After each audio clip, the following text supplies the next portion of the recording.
네, 테슬라 주가 엄청 뛰었죠. 4개월 만에 3배가 됐어요. 4개월 전에는 200달러였는데 지금 700달러가 넘었죠. 근데 워낙에 변동성이 큰 주식이라서 뭐 960불까지도 올랐었던 적이 있었고요. 여러분들이 이 영상 보실 때 대체 얼마일지 모르겠네요. 우리나라로 치면 뭐 아파트 값이 요즘 천장부지로 뛴다고 하는데 아파트 값이 뭐 10억이던 게 15억 됐다 그래서 막 난리였잖아요. 근데 10억으로 테슬라 주식 사서 4개월 있으면 10억이 30억 된 거야? 아, 그러면 강남 아파트 2채 사겠네. 그거 아니야? 그렇게 해석하면 안 되나? 네, 그렇습니다. 그렇게 하면 안 돼요. 이거 부동산 가격하고 이 주식은 전혀 다른 겁니다. 주식은 변동성이 굉장히 크고 위험성이 있는 거니까 항상 정말 조심하셔야 됩니다. 그래요. 그러면 지금 테슬라가 얼마나 대단하길래 이런 일이 생기나? 지금 GM이나 포드, 크라이슬러 이렇게 빅3를 다 합친 것보다 더 큰 회사, 미국에서 가장 큰 자동차 회사죠. 세계에서 가장 많이 파는 폭스바겐보다도 시가총액이 높고요. 도요타가 지금 가장 높은데 도요타도 이대로면 잡을 분위기예요. 그런 주식이 지금 매일 쑥쑥쑥 오른다. 이거 좀 충격적이죠. 이 그래프 보세요. 이게 실화냐 싶죠. 흔히 우리가 미국의 주가 대장 하면은 빵이라고 하는 거 혹시 아세요? 그 페이스북, 애플, 아마존, 넷플릭스, 구글 해서 빵이라고 하는데, 근데 이제 여기서 넷플릭스를 빼야 된대. 넷플릭스 빼고 여기다 테슬라를 넣어서 팍트가 돼야 된대. 팍트. 지금 약간 욕 같지 않아요? 그죠? 그러면 테슬라는 대체 왜 이렇게 미친 듯이 오르나? 그 얘기를 몇 가지만 해보려고 합니다. 너무 길어서 일단 몇 개로 나눠서 해볼게요. 네, 요즘 뭐 실적도 2분기 연속 흑자로 돌아서고 올해도 흑자 가능성이 높고 뭐 여전히 줄 서 있는 사람들이 계속 이어지고 있으니까 당연히 앞으로도 잘 팔릴 겁니다. 그런데 중요한 건 그게 아니죠. 테슬라가 지금 어느 정도로 잘 팔리느냐? 뭐 세계에서도 굉장히 많이 팔리는데 유럽에서 자동차의 순위를 매겨보면 유럽에서 가장 많이 팔리는 차 뭡니까? 두구두구두구두구두구 1등 골프입니다. 골프가 가장 많이 팔렸어요. 그리고 2등 르노 클리오입니다. 르노 클리오 우리나라에서 많이 안 팔리는데 유럽에서는 굉장히 많이 팔리는 차예요. 그러면 3위는 뭐냐? 3위가 모델 3예요. 유럽 전체에 얼마나 차가 많아. 뭐 캐시카이도 있고 르노 캡처도 있고 뭐 폴로, 뭐 208, 뭐 티구안 뭐 엄청 많아요. 다 포함해서 가장 많이 팔리는 차 3위에 모델 3가 들어간다는 거예요. 전기차 순위가 아니고 미친 수준입니다. 정말 미친 수준으로 팔리는 거예요. 주가도 당연히 사상 최고로 높아질 수밖에 없는 거고요. 근데 오늘은 그런 얘기를 하려는 게 아닙니다. 스타트업이나 막 이렇게 치솟는 주가 얘기할 때 흔히 이렇게 얘기하잖아요. 로켓에 올라탔다. 그런데 테슬라 하면 자연스럽게 이게 떠올라요. 스페이스X. 일론 머스크가 세운 우주 관련 기업인데요. 아시겠지만 미국 나사. 이젠 로켓 안 쏘잖아요. 아시다시피 나사는 이제 비용 절감을 하기 위해서 로켓 발사를 다 아웃소싱을 주고 있죠.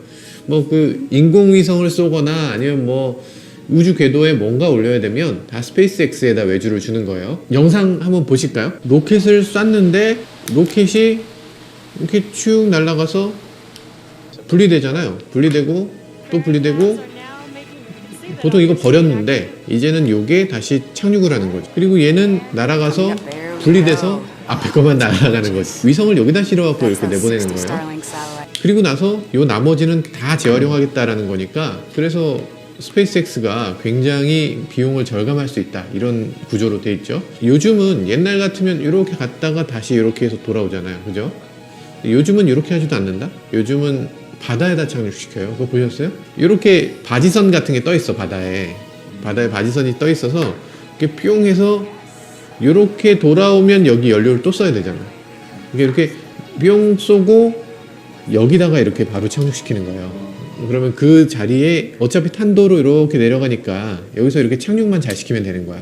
그러니까 연료를 거의 안 쓰고 요 상태 그대로 요걸 하면 착륙까지 시키자 이런 식으로 지금 돼 있습니다. 기술이 너무 많이 발전했어.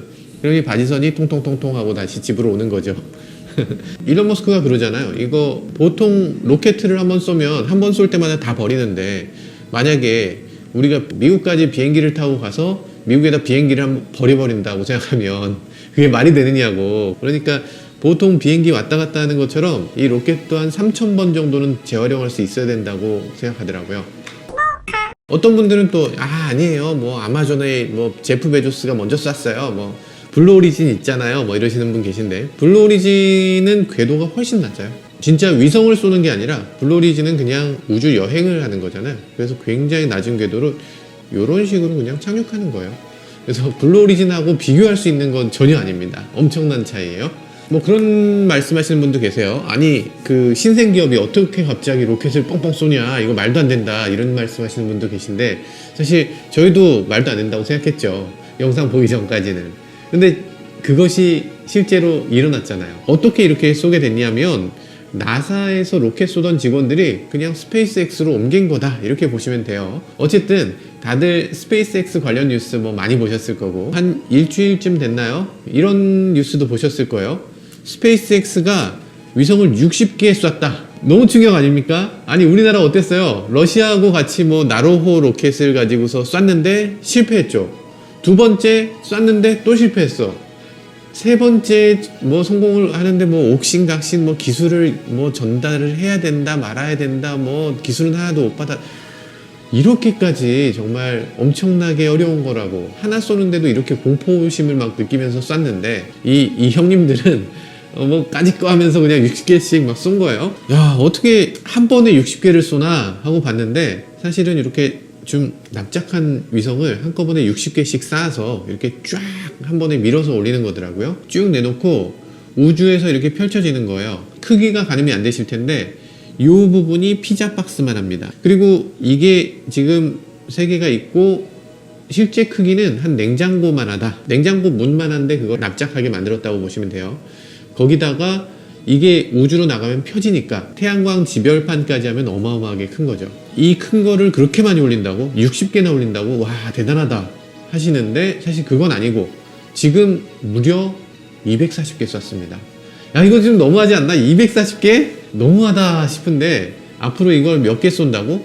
2020년 중반까지 12,000개를 쏜대요. 올해 12,000개 쏜대. 이거 뭔 미래에 쏘는 거 아니야? 뭐 이런 생각했는데 12,000개 쏘고 앞으로 3만 개까지 쏜대. 12,000개가 얼마나 대단한 숫자냐면요, 지금까지 우리가 인공위성으로 쏜 거 전체를 합친 것보다 훨씬 많습니다. 이게 실화냐 싶겠지만 저도 못 믿었지만 사실 머리 위에 이렇게 보여요. 여기 찍어 놓은 게 있습니다. 머리 위에 지나가는 걸 볼 수 있다고 해요. 이게 추적하는 웹사이트도 있어요. 또 많은 사람들이 그렇게 얘기합니다. 아니 인공위성이 어떻게 눈에 보여요? 인공위성 눈에 보일 리가, 하실 수 있는데, 영화 옥토버 스카이 보신 분들 아시겠지만 처음에 우리가 우주에 쏘아 올린 인공위성 이름이 뭔지 아세요? 소련이 쏜 스푸트니크였잖아요. 스푸트니크는 하늘을 지나가는 게 보였습니다. 그게 왜냐하면 초저궤도 위성이라서 그래요. 그러니까 궤도가 낮으면 그런 위성이 반짝거리는 게 보이거든요. 이것 때문에 제일 불만을 삼는 조직이 이제 천체 물리학자들, 천체 관측하시는 분들, 이런 분들이 별을 보려고 그러면 별 앞으로 샥 지나간대. 그래갖고 쟤 진짜 이게 무슨 공해도 이런 공해가 없네, 완전 민폐네, 이러시는데, 일론 머스크는 아니 그러면 내가 우주에다가 망원경 좀 쏴줄까? 뭐 이러시더라고요. 망원경 몇 개 쏴드려? 뭐 이런, 무슨 뭐 아버님 댁에 보일러 놔드릴까요? 뭐 이런 식의 느낌으로 뭐 쏴주신다 그러더라고. 통 큰 형이야. 어쨌든 이 위성을 쏘는 거, 위성을 10,000개 넘게 올해 안에 쏘는 거, 이거를 스타링크라고 하는데요. 대체 이걸 왜 쏘나? 그리고 자동차하고는 무슨 관계가 있나? 오늘은 그 얘기를 해보려는 겁니다. 위성에 대해서 조금 더 짚고 넘어가면요, 위성은 우리가 뭐 큐브셋이라고 말하는 조그만한 위성들이 있잖아요. 한 100kg 미만의 작은 위성들이 있어요. 그러니까 우리나라가 쏜 것, 나로호에다 쏜 것이 아주 큐브셋이라고 해서 작은 초소형 위성이잖아요. 근데 그게 아니고 400kg 규모의 마이크로셋 위성입니다. 그러니까 큽니다. 일단 커요. 크고 무거워. 400kg이 공중에 날아다니다가 지구로 떨어진다고 생각해보세요. 그러면 어떻게 되냐? 그거 맞으면 죽는 거 아니야? 떨어지면서 타지 않을까요? 그렇습니다. 그렇습니다. 떨어지면서 다 타게 만들어져서 거의 대부분은 다 타서 없어지고, 얘는 제논 추진기가 아니라 크립톤 추진기를 사용하고 있는데, 이 크립톤 추진기를 이용해서 우주에서 쓰레기가 있는 걸 자동으로 이렇게 피하는 기능이 있대요. 그 크립톤 추진기 그 자체, 그거가 이제 조금 남고요. 그래서 지구로 떨어지는 건 이 전체의 5% 정도 되는 규모가 지구에 떨어질 수 있는 가능성이 있다 는 얘기를 하는데, 400kg의 5%면 그것도 좀 20kg 좀 무서운데 약간 무서운데요. 뭐 잘 알아서 하시겠죠. 일단 위성은 전체가 같은 궤도에 뜨는 게 아니고요, 그 4,000개 이상의 위성은 적어도 지금까지 있는 위성 중에선 그래도 굉장히 낮은 고도의 위성을 띄우는 거고요. 그리고 7,000개 정도의 위성은 그거보다 훨씬 더 낮은 정말 초저고도, 그러니까 우리가 눈으로 보면 보이는 정도의 그런 위치에다 위성을 발사하는 거예요. 그래서 지구 전체를 다 커버하는 그런 커버리지를 구축하겠다, 이런 계획입니다. 너무나 대규모 프로젝트가 되기 때문에 이게 과연 실현 가능할까, 이런 게 의구심이 좀 들어요. 근데 미국의 FCC, 그러니까 연방통신위원회에 벌써 허가를 다 제출을 했고, 그리고 구글로부터도 10억 달러 투자를 받기도 했어요. 이 기획이 만약에 실행되면 연간 300억 달러씩 매출을 거둔다고 하니까요, 정말 대단할 것 같습니다. 근데 어쨌든 일론 머스크 쪽은 이게 매출로서 가치를 보는 것 같지는 않고 우주 인터넷을 만드는 기초공사다, 이렇게 얘기하는 것 같아요.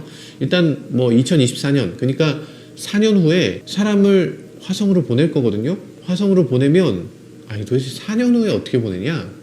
이게 말이 되는 거야? 뭐 올해 12,000개 쏘는 것도 말이 안 되죠. 그렇지. 올해 12,000개도 말이 안 되는데 4년 후에 사람이 화성으로 가는 건 더 말이 안... 사람은커녕 사람 비슷한 것도 쏴본 적이 없거든요. 일단 그 사람은 가면 못 돌아오는 거예요. 화성에서 다시 발사하는 방법은 아직 개발이 안 됐어요. 그 사람이 그러면 화성에 갔다가 거기서 인터넷 안 되면 도대체 뭐 할 거야?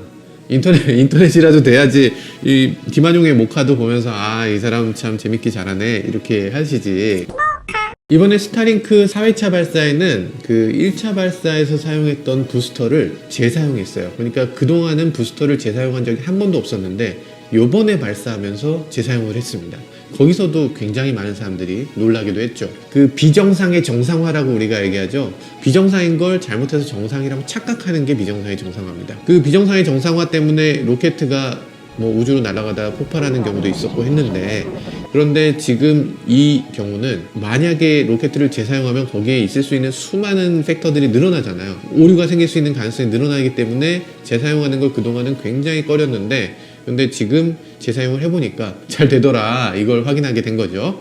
그래서 지금 발사된 거는 일주일 남짓 전에 발사됐는데 이게 290km 상공의 저궤도에 배치됐어요. 아까 말씀드렸듯이 천체 물리학자들이 저것 때문에 너무 눈에 가시다 하니까 위성에다가 무광 코팅을 해서 그래서 빛이 반사되지 않도록 하는 그런 기술을 실험하고 있습니다. 자, 그래서 위성은 착착 발사가 되고 있고요. 이 하늘에서 관측된 거 보시면 이게 무슨 기차처럼 가잖아요. 그래서 스페이스 링크 트레인이라고 얘기를 해요, 미국 사람들도. 일본 사람들은 은하철도 999라고 하더라. 은하철도 999가 하늘에 발견됐습니다, 이렇게 얘기한다는데, 지금 이상하잖아요. 위성이 왜 이렇게 따닥따닥 붙어있냐, 이런 얘기도 하는데 사실은 그렇게 따닥따닥 붙어있는 게 최종 결과물은 아니고요. 지금은 이런 식으로 발사합니다. 얘를 돌리면서 발사하는 거예요. 돌리면서 발사하니까 이게 이렇게 벌어지죠. 원심력으로 벌어지면서 그 힘으로 이 곳곳에 이렇게 흩어지도록 만들고 있어요. 물론 그 안에 스러스터가 다 있기 때문에 자기 위치를 서서 이렇게 찾아가는 그런 기능을 갖고 있죠. 어쨌든 지금 분리되는 과정이기 때문에 완전히 디플로이가 이루어졌다고 볼 수 없고요. 그리고 지금은 원래 궤도보다 조금 낮은 위치에 쏴서 이걸 조금씩 올리면서 이게 벌어지게끔 만들어 놓고 있습니다. 그래서 지구에서 서서히 멀어지고 있는 과정에 있어요. 지금 이런 거 관심 없으시죠? 그렇지만 여러분들 여기서 실망하시면 안 됩니다. 여기서 포기하시면 안 돼요. 조금 어려울 수 있어도 이거 조금만 참으면 이제 자동차 얘기할 거예요. 조금만 참아주세요. 자, 그렇습니다. 실제로 제작된 스타링크 위성 보면요, 아까 제논 대신 크립톤 사용한다고 했는데 보통의 추진기는 제논을 이용해요. 무거우니까 제논을 쓰는데 제논을 뒤로 이렇게 팡팡 쏘면서 그 반동력으로 이 추진체가 움직이는 거죠. 뒤로 쏘니까 그 뒤로 쏘는 입자는 무거우면 무거울수록 좋잖아요. 제논이 굉장히 무거우니까 그걸 사용하고 있고요. 근데 제논이 좀 비싸요. 그러니까 이게 뭐 한 대, 두 대면 모르겠는데 뭐 10,000대 규모라면 제논을 이렇게 잔뜩 집어넣는 건 조금 어려움이 있겠죠. 그래서 크립톤을 사용합니다. 크립톤을 쏘는 그런 방식을 채택하고 있고요. 한 번에 쏜 거 60대씩 다 정상 작동되는 건 아니고 그 중에서 한 10% 정도는 이렇게 도태되고 있는 것 같아요. 그래서 몇 개 위성들은 이렇게 지구로 다시 재도립시켜서 지금 이미 떨어뜨리고 있는 분위기이기도 합니다. 그러면 이거 서비스 시작은 언제냐? 이거 그냥 만들어 놓고 서비스 안 하는 거 아니야? 이렇게 생각하실 수도 있는데, 인터넷 서비스 일단 2020년부터 북미 지역을 시작으로 해서 전 세계로 사업 영역을 넓혀갈 예정이라고 합니다. 스타링크라는 이름이 있는 거 보시면 아시겠지만 뭔가 이렇게 연결하는 느낌이잖아요. 근데 뭘 연결하나, 이런 생각이 들 텐데, 단순하게 말하면 더 우수한 품질의 인터넷을 연결시켜준다 이거예요. 우주에서 와이파이 되는 거. 아, 우주에서 와이파이 되냐고? 우주에서 와이파이. 그건 안 돼요. 그건 안 됩니다. 일단 우주 쪽으로는 안 쏘고 지구 쪽으로만 쏘기 때문에 비행기에서는 와이파이 잘 될 겁니다. 비행기 와이파이는 엄청난 속도의 와이파이가 되겠지. 기가 인터넷이 그냥 되는 거죠. 10,000개 넘는 이 위성들이 서로 레이저 링크라는 걸 이용해서 서로 레이저를 쏴서 통신을 해요. 그러니까 지역과 지역을 연결하는 방법이 여러 가지가 있을 텐데 지금까지 우리가 생각하는 가장 빠른 방식은 광 케이블을 이용하는 겁니다. 우리나라 지금 여기 인터넷 딱 치면 유튜브 나오고 구글 나오고 뭐 미국 서버 그냥 딱 나오잖아요. 이거 어떻게 나옵니까? 해저 케이블로 연결하는. 그렇습니다. 우리 PD님 너무 잘 알아. 바닷속에 태평양 밑으로 케이블이 있어요. 광 케이블인데 그 광 케이블을 통해서 이렇게 통신을 하게 됩니다. 광 케이블이라고 하면 엄청나게 빠르다고 우리는 알고 있지만 빛의 속도가 어디서나 똑같은 게 아니에요. 빛이 만약에 유리를 통과한다 그러면 빛의 경로가 바뀌는 거잖아요. 이렇게 바뀌면서 가는 거예요. 빛은 유리에서는 절반 정도의 속도로 떨어진다. 진공에 비해서. 그래서 우주에서 레이저를 쏴서 이렇게 통신을 한다면 그러면 훨씬 더 빠르게 전송할 수 있는 거예요.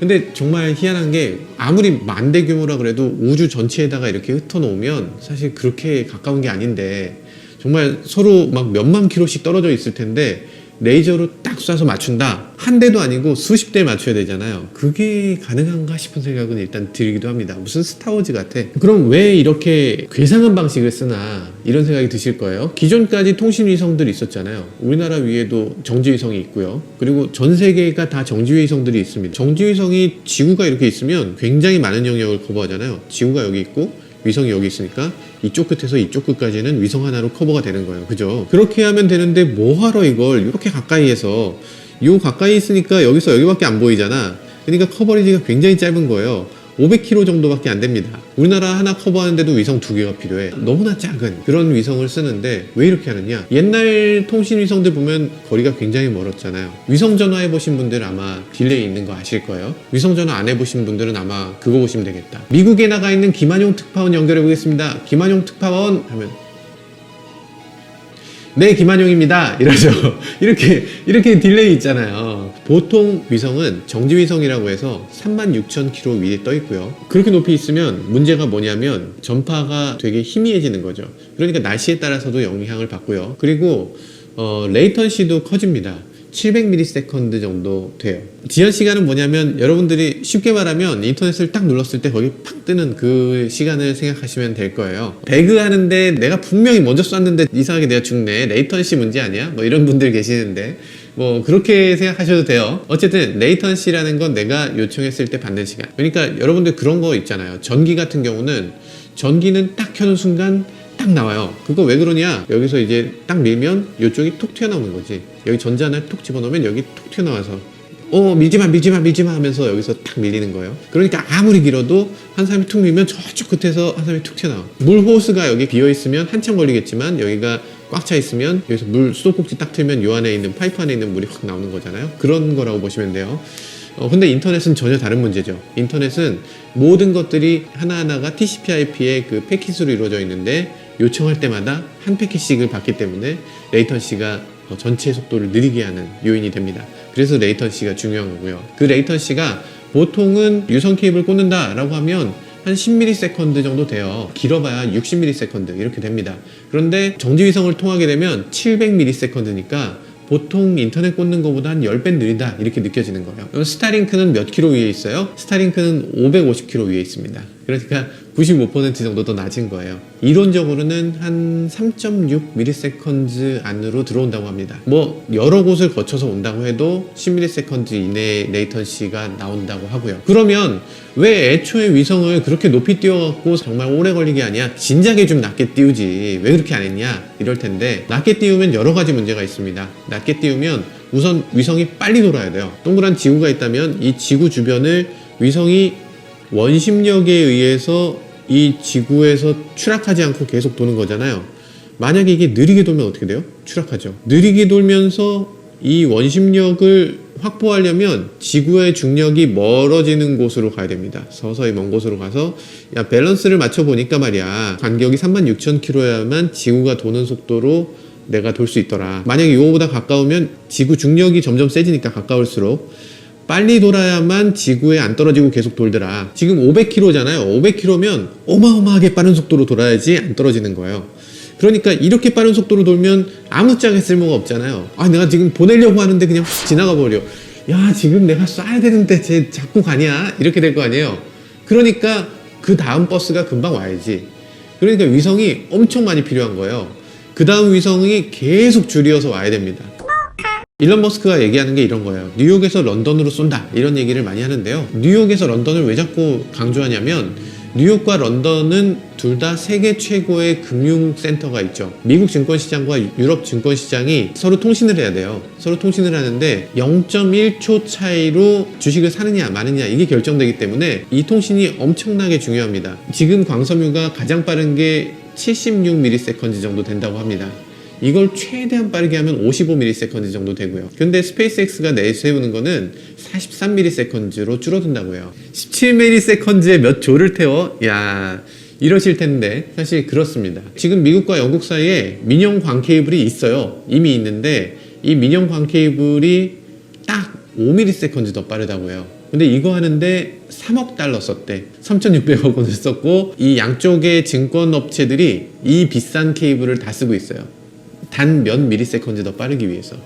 아니, 사람이 몇 미리세컨즈로 어떻게 반응합니까? 라고 하실 텐데 요즘은 주식을 다 프로그래밍 하기 때문에 그 몇 미리세컨즈가 정말 중요한 시대가 된 거죠. 그리고도 여기 단순하게 이 양쪽의 뭐 증권사가 그 중에 소수의 몇몇 사람이 소수의 프로그램이 이렇게 하는 게 아니라요. 일론 머스크가 얘기하는 건 전 세계의 모든 인간이 다 최대한의 속도를 내도록 한다는 거예요. 그러니까 인도, 뭐 아프리카, 뭐 소외된 중국의 어떤 지역 그런 곳에 있어도 모두 다 1기가 이상의 최대 속도를 낼 수 있도록 한다라는 거고요.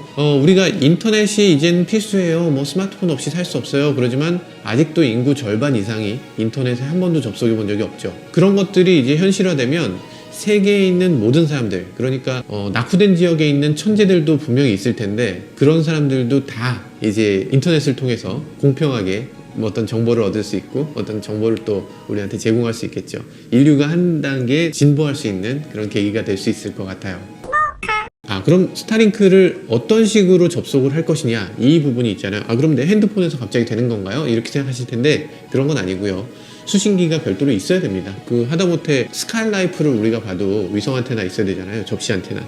그런 것처럼 안테나가 필요합니다. 그런 안테나 필요한데 일론 머스크 말로는 자동차 지붕에 얹을 수 있는 형태로 평평하게 만든다 라고 했어요. 200불이면 된다, 뭐 이렇게 얘기도 하고요. 지금 뭐 이런 제품이 없는 건 아닙니다. 일단 위성 안테나 중에 자동차 위에 올라가는 위성 안테나가 있어요. 제가 찾아본 건 카이메타라는 제품이 있는데 이게 가격이 3만 불입니다.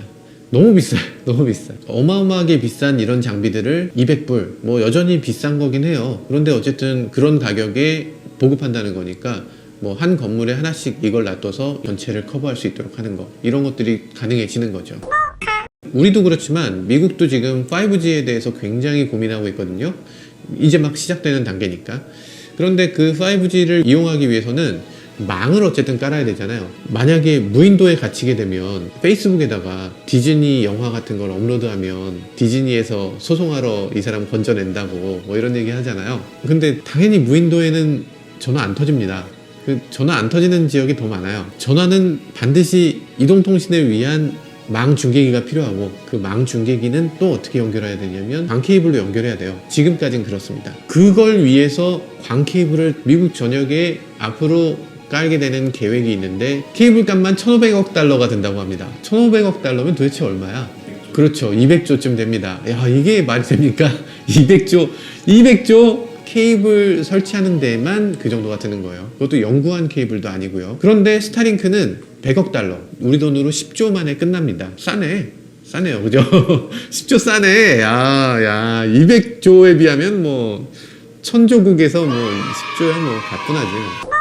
스타링크는 뭐 당연히 여러 기업들이 관심을 갖고 있는데 구글이 10억 달러를 투자했어요. 우리 돈으로 1조 2천억. 구글이 왜 이렇게 하느냐? 구글은 이 통사하고 지금 약간 묘한 관계잖아요. 이 통사가 구글한테 뭐 야, 우리 이 인터넷 라인을 유튜브에 다 뺏기고 있어, 너네가 돈 내야 돼, 뭐 이런 식으로도 얘기하고, 어쨌든 이 통사가 굉장히 번거롭게 하고 있습니다. 구글 입장에서는 이 통사하고 같이 뭐 안 하고 싶다는 거예요. 직접적으로 우리가 그냥 망을 설치했으면 좋겠다 이런 생각을 하는 거죠. 구글이 하고 있는 유튜브나 뭐 아니면 뭐 컨텐츠 서비스 프로바이더들이 다 위성을 통해서 서비스 되는 걸 꿈꾸고 있는 거죠. 네, 그렇습니다. 스페이스X 얘기 많이 들으셨는데요. 스페이스X는 상장사가 아니에요. 그러니까 당연히 스페이스X가 뭔가 할 때마다 테슬라 주식이 막 요동칩니다. 이것 때문에 테슬라가 올랐다 뭐 이런 얘기는 아니고요. 스페이스X가 뭐라는지 항상 볼 필요가 있다는 얘기죠. 자, 긴 얘기를 들으셨죠? 지금 자동차 채널인데 지금 스페이스X 얘기만 지금 위성 궤도 얘기를 하고 있어. 이 아저씨가. 이 형이 지금 미친 게 아닌가? 지금 하실 텐데. 네, 관계가 있습니다. 지금 주가가 오른 것 중에 가장 큰 이유가 이 ARK라고 하는 이 업체에서 테슬라 아니면 이걸 할 수가 없어. 테슬라가 더 많이 팔릴 확률 98%, 테슬라가 갑자기 망할 확률 1%, 뭐 이런 식으로 쫙 이걸 리스트업을 하나씩 해서 테슬라가 향후 5년 동안 주가가 얼마가 될 것인가를 분석했는데 그 결과를 $7,000로 봤어요. 향후 5년 동안 $7,000. 지금 $700인데 아니 이 ARK가 이거 얘기하기 전에는 $500 정도 됐어요. $500짜리 주식을 놓고 이거 $7,000짜리가 된다 이렇게 주장을 하니까 발칵 뒤집힌 거죠.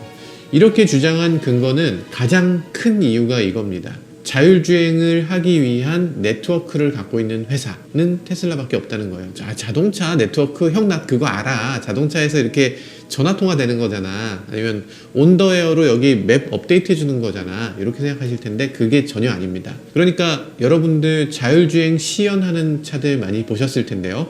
예를 들면 평창에서 자율주행 시연을 하는 넥소를 보셨을 거예요. 제가 네바다주에서 아이오닉 자율주행차를 타고 옆에 앉아서 이렇게 여러 가지 보기도 했는데 이것도 마찬가지. 이것도 어떤 식으로 작동이 되느냐면 이 도로의 모든 상황을 센티미터 단위로 갖고 있습니다. 그러니까 도로의 연석이 요 정도 튀어나왔는지 요 정도 튀어나왔는지를 정확하게 알고 있어야 돼요. 그래야 자율주행을 할 수 있다는 거예요. 이거는 실시간으로 계속 바뀌는 정보예요. 그렇기 때문에 차에다가 그냥 집어넣어 놓을 수가 없는 거죠. 그리고 용량이 어마어마합니다. 전국을 커버할 수 있는 지도를 갖고 있는 자동차는 없어요. 그때 시연한 자동차들, 그 지역의 지도를 완벽하게 갖고 있었던 자동차들이에요. 평창에서 자율주행했던 넥소 같은 경우는 평창의 전체 구간이 한 2km 정도밖에 안 됐는데 그 2km 구간의 지도 데이터가 200기가였다고 합니다. 그러니까 보통 어지간하면 테라 단위를 그냥 넘는 거예요. 서울 전체를 커버하려면 몇 테라를 일단 차에 싣고 있어야 되는 거죠. 그렇게 싣고 있는 게 현실적으로 불가능하고 그리고 전국을 다 커버하는 걸 센티미터 단위 지도를 다 갖고 있는 것도 말이 안 되기 때문에 자동차에서 5G 수준의 네트워크는 반드시 필요합니다. 지금까지 뭐 KT, SK, 뭐 LG U+ 할 거 없이 자율주행 자동차에 들어가는 5G 네트워크를 공급하겠다라고 여러 번 밝힌 바 있는데요. 이 자동차들이 사실 5G를 통해서 계속 받게 되면 이 데이터 요금을 도대체 어떻게 감당할 것인가 라는 문제가 남아요. 그리고 이게 과연 음영지역 없이 모든 지역, 정말 산간지방이나 뭐 바닷가 근처나 뭐 이런 외딴 곳까지도 다 커버할 수 있느냐. 자율주행인데 서울에서만 돼요. 이게 무슨 의미가 있겠어요.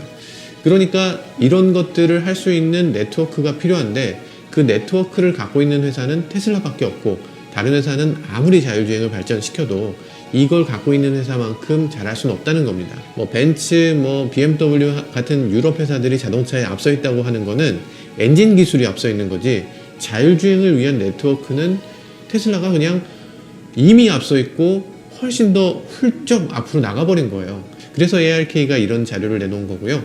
이 자료는 굉장히 많은 사람들의 공감을 사고 있고 그렇기 때문에 주가가 지금 올라가는 하나의 원인이 되고 있습니다. 원인이 이것뿐은 아니고요. 원인이 굉장히 많거든요. 이 나머지 얘기들에 대해서도 다음 편에서 좀 더 살펴보도록 하겠습니다. 네, 지금까지 저는 오카 김한용이었습니다. 감사합니다. 지금 사실 저는 반신반의입니다. 이게 정말로 쏠 수 있을까? 정말 12,000개 쏘는 건가? 아니면 그냥 뻥인가? 이런 생각이 들어요.